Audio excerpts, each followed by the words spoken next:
Hello everybody, my name is Ryan, and Ubisoft just had their big E3 conference where they revealed a whole lot of games and VRs and stuff, basic stuff. Granted, they didn't revive 2 dead game franchises or give us 2 new console models or hold their event open to the public, but they did do some cool things. So they gave us South Park Games, Ghost Recon, 2 very cool looking VR games, and 11 straight minutes of Watch Dogs 2. I didn't think the pacing would be worse than ending on 20 minutes of Dishonored 2 for Bethesda, but oh my god, Ubisoft just really didn't balance it well. To recap it here, this is Nerd. Starting off the show, they got this year's Just Dance game right out of the way, because that sells a whole lot, but everyone watching E3 always hates it. Just Dance 2017 will be coming to all platforms.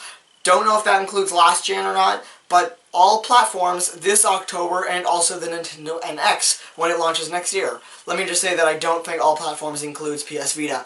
Moving on to Ghost Recon Wildlands, the thing I was really waiting for this year. We got to see a new trailer and a gameplay demo for it, just like last year. This looks amazing, and I cannot wait for it. It looks fucking fun, and I'm really enjoying I just really want to see this. Apparently it's going to be Ubisoft's biggest open world game they've ever made, which sounds very cool. Links are in the description for the trailers if you want to watch them. Ubisoft also announced that Ghost Recon Wildlands will be available and will be released March 7th, 2017. Next up, one of the big games last year is For Honor, and this year's E3 did not disappoint to follow up on it in a very cool way. They showed off a lot of gameplay and started off with a cinematic that no one really cares about because it's a cinematic. It looked very cool, but yeah, it's a cinematic, so those trailers fucking suck most of the time. And the point I'm trying to get across is that the gameplay looked really cool, but they started off with a bad one. And I really liked it, and I can't wait for this game, at least to see how it is. I don't think this is going to be something that I pre-order or have a lot of faith going into, but I think that there is a cool chance, there is a good chance that it could be very cool, so I'm excited for it. You can sign up for the next alpha and the beta now, and the game will officially be released February 14th, 2017. Spend Valentine's Day playing For Honor and fighting over which faction you're going to be in with your girlfriend or boyfriend, whatever.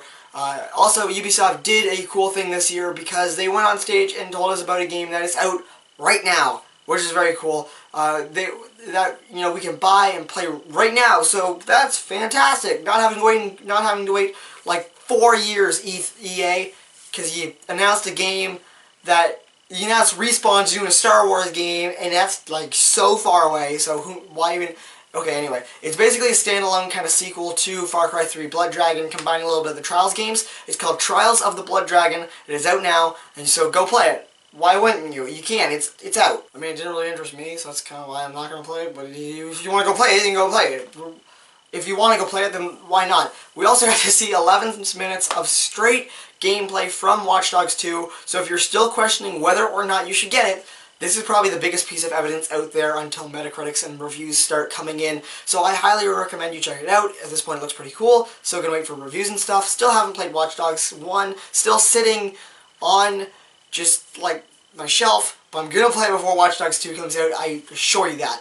Then we got the big closing of the show. Not the closing of this video, because it was a very lackluster show closer, but Ubisoft announced Steep, a very cool looking skydiving and skiing game that looks like it'll be very cool in VR. There's no real release date for Steep yet, but check it out in the description down below if you want. And speaking of VR, my voice fucked up a little bit there, Ubisoft talked a bit about Eagle Flight VR, something we were showing last year that looks pretty cool. And once I get PlayStation VR or whatever headset I get, I'll be sure to look at this, because I'll keep an eagle's eye out for it. It looks fairly interesting. It's multiplayer and everything, so I'm definitely not going to have a lot of people playing this like in the same room. That would be ridiculously, that would be like just so much money being spent to pretend to be eagles and fly around. But it does look fun, co-op and everything. Looks fun. Eagle Flight VR is coming out this fall. I'll probably check it out. I gotta get some VR games, otherwise I'm going to fall behind. But the big VR game to talk about is Star Trek Bridge Crew, which will put you into the seats of the Enterprise with co-op and letting you choose a role. You can be engineer, you can be captain, you can do whatever you want, putting you right into that world. It looks so fun.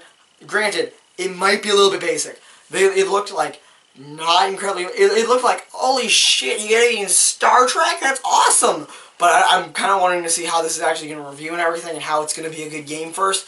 Like, is it just going to be doing the same missions over and over again, spouting controls that are like orders that you kind of need to?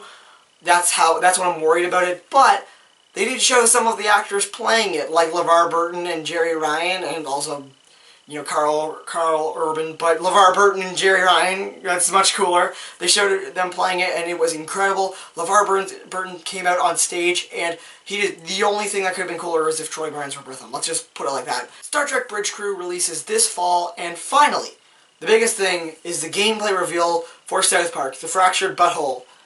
Yep, they finally talked about this more again. They showed off new combat mechanics, which all look very cool. And the big part is that it looks like it's going to be basically a playable South Park episode, just like the last one, except instead of parodying like Game of Thrones and Lord of the Rings, this one is basically just a giant satire of the Marvel franchise. And that trailer looks fantastic. Go watch anything you can find on this game, because it looks great.